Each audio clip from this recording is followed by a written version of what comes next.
discussion, which will have the delegates. And just give me a moment to get to the right slides here. Right.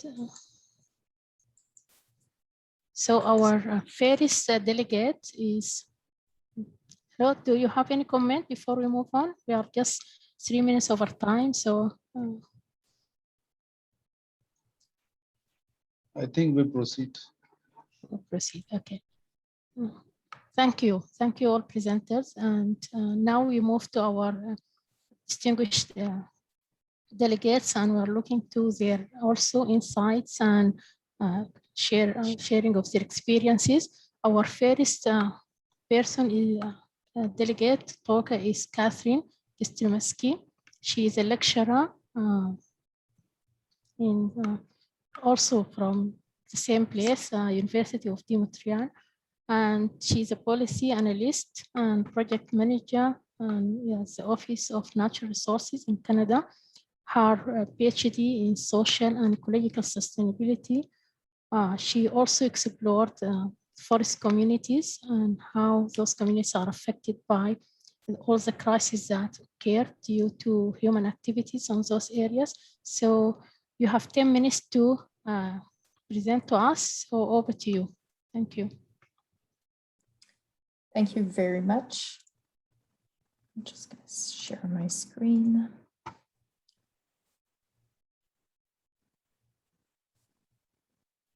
Okay, so can you see my screen? Yes, we can. We can see your screen and hear you well. Thank you. Perfect. So, hi, my name is Kathryn Jastremski. Hello from Ottawa, Canada. And today I'll be speaking about fostering change towards sustainability in the Laurentian Mountains in Quebec, Canada. So quick presentation outline. I'll start by just setting the stage about the need for change towards sustainability and the potential contribution of collaborative governance initiatives in mountain forest regions. More specifically, I'll talk about model forests as a governance model to foster sustainability, and I'll talk about the specific model forest called Le Bourdon Project that was put forward in the Laurentian Mountains in Quebec, Canada, and more specifically in the Antoine Labelle regional county municipality. And so all the pictures that you're going to see in my presentations are all from the Laurentian Mountains. As you can see on the map at the bottom right of the screen, the Laurentian Mountains are situated in the province of Quebec in Canada and just north of the St. Lawrence River and Ottawa River. Their highest elevation is just above 1,000 meters, so it's not as high an elevation as other mountain regions that are discussed here in the summer school. But yet there are overlapping characteristics in terms of being hosting mountain communities. And the area that the Laurentian Mountains cover is slightly, just a little bit smaller than the Carpathian Mountains, so 190,000 square kilometers. And a quick side fact on the Laurentian Mountain and on the Antoine Labelle region that I'll be talking more specifically about. There's a small community in the Antoine Labelle region that most of the residents, or a high portion of the residents, are from Eastern Europe. And so that's where my family comes from. My mother's side's from Ukraine, my father's side's from Poland. Both sides, my family comes from the Carpathian Mountains. And so I grew up hearing stories about my great-grandparents, how they would talk about how they miss the Carpathian Mountains, and that's why they decided to live in the Laurentian Mountains, just because of the similarities. Anyways, that's just a little side story. I'm then going to talk about the more the theoretical framework, the sustainability assessment framework that I used in my research, and I'll mention a couple findings and a brief conclusion. So just to set the stage, I think it's been highlighted throughout this summer school that, well, that there is a need for change towards sustainability. There's still persistent unsustainable. We're still on a persistent unsustainable trajectory. There is a potential for forest regions or mountain regions to contribute to sustainability, provide multiple goods and services and so on. But they also have the challenge to contribute to sustainability but in a context when we're talking more about forest communities, to adjusting to the global restructuration of the forest industry. So a couple of years ago, communities in Canada were highly impacted by a forestry crisis, which is basically still ongoing to a certain extent in terms of significant job losses in the forest sector. And so when we're talking about exploring alternative pathways towards sustainability in those communities, well, they have to do it in a context of economic decline, demographic decline also. So it's quite a challenge. Model forests as a specific governance models was initiated by the Canadian government just after, well, in the 1990s. And so following conversations about sustainability with the Brundtland report and so on, the government wanted to explore ways to see what sustainability means for forests in the forest sector in Canada. And so they decided to launch the Model Forest Program, which consists basically of different living laboratories or across the country. And so initially, when the program started, there were 10 living laboratories across the country. And basically, it's bringing multiple players together to elaborate an integrated resource management plan. And so if we're talking here specifically about the Le Bourdon project, which is the model forest that I studied, I just put an example of some of the main players that were sitting at the table. So we had 2 Indigenous communities, forest industry, so different permit holders, local government, NGOs, ENGOs, the tourism industry, hunting and trapping groups. And so a wide variety of players that were that had to sit together to elaborate an integrated resource management plan. They also had to think about alternative pathways towards sustainability in the context of the forestry crisis, in the context of environmental changes such as climate change. And so how to be proactive and find alternative pathways towards sustainability. They were also responsible of developing specific knowledge to the ecosystems in place in the region. So knowledge production, knowledge sharing. So the funding towards model forests, the government decided not to fund the program. And so the number of model forests fluctuated through time. The map that you see here was from 2011. So you see that there were 11 model forests in Canada. Now there are only 3 that remain since the government is not funding those anymore. But we have the International Model Forest Network, which hosts like 60 model forests throughout the world. So the idea of this governance model is still, even though the Canadian government is less supportive of it in its own country, it's still implemented throughout the world.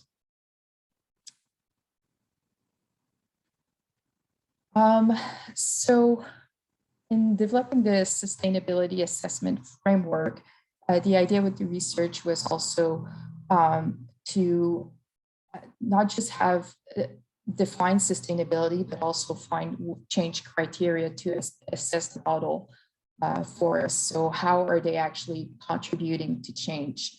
And so I use as a basic framework the Gibson Sustainability Assessment Framework and different literatures that inform us on how change occurs to elaborate different change criteria.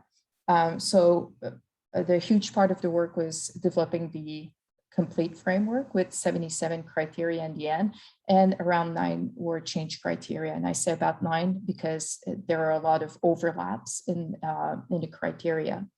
And so I don't have time to go one by one, but I put them just in a list on the right side of your screen. And in the next slide, I'm just going to talk quickly about some results that's going to provide you some details on the criteria.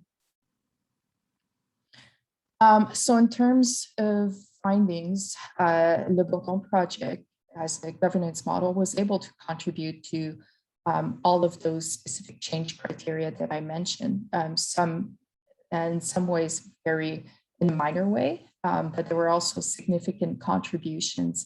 And I put the 3 main criteria that they were able to address, and they're interlinked, as you'll see.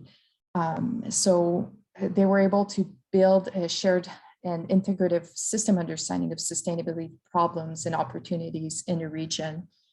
So not just gaining knowledge on the specifics of their ecosystems, but also understanding, for example, the impacts of climate change and solutions that we can put forward in a context of economic decline, in a context of democratic decline, and so on. So very an integrative system understanding of sustainability. And it allowed the people that were participating to enhance their knowledge about the governance system. So who's doing what are the main interests of the people involved, who I should talk to, who they should talk to if they have ideas for alternative pathways, and so on. And the Le Bourdon project allowed them to build connections. So all these idea of social capital, empowering key players to develop alternative pathways. I'll talk about the challenges more in detail in the conclusion. So in conclusion, I would say that the sustainability assessment framework that was developed with the community, with the people involved in the Bourdon project, for example, was a useful tool to uncover the specific sustainability issues in the Encontre region, specific opportunities also. When we're talking about sustainability, there's always this question of whose sustainability are we talking about? And so this governance model and this way of doing really gave a voice to local players that have been marginalized for a long time. The framework also demonstrates that there's a clear value to having such governance models, like collaborative local governance models, such as model forests, to contribute to sustainability and to contribute to change towards sustainability. It took steps towards, like I said, addressing long-term marginalizations of forest communities, of indigenous communities that were not included in decision-making around forest management and forest policies. It allowed them to develop capacities, scientific research specific to the area. They were able to be a little bit more proactive in thinking about adaptation strategies to climate change or economic diversification and so on. But the initiative was unable to persist in time, which is unfortunate, but they were highly dependent on government funding. And so once that was removed, they couldn't continue their activities. Also, I'm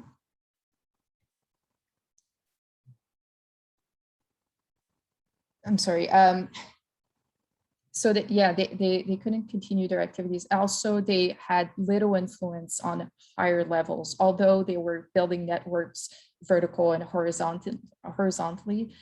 They were unable to influence policymaking. So for example, when the provincial government came with a new forest management regime, they completely undermined what this community had done in terms of all the knowledge they had developed. So that was highly unfortunate. And so it brings the question of how can local initiatives like this be considered at higher levels integrated in the vision of sustainability that we're putting forward.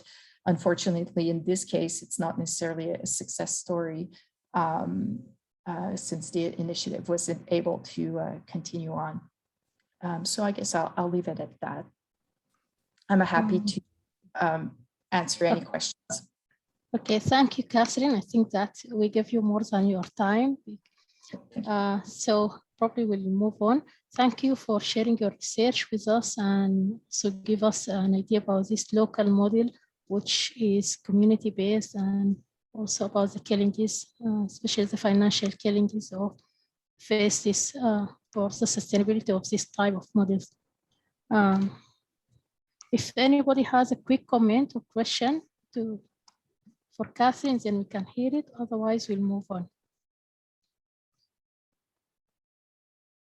You can raise your hand if you want to have a quick question or comment.